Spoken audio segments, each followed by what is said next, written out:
দর্জি আপুরা তোমরা কে কীভাবে পাইপিং সেলাই করো? আমি তো এইভাবে পাইপিং সেলাই করি। কাপড়টাকে আড়াআড়ি কেটে নিয়ে 2 ইঞ্চি কেটে নিয়ে তারপর লম্বা সেলাই দিয়ে নিই।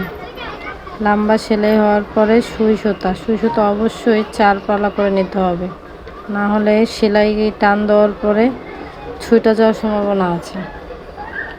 তো এভাবে পাইপিংয়ের কোনার ভিতরে 2-3টা ফোর নিয়ে আস্তে আস্তে আলতোভাবে সুইটাকে দিয়ে কাপড়টা ভেতরে ঢোকাতে হবে। এই তো আমি যেভাবে করছি আলতোভাবে ঠিক সেভাবেই করতে হবে।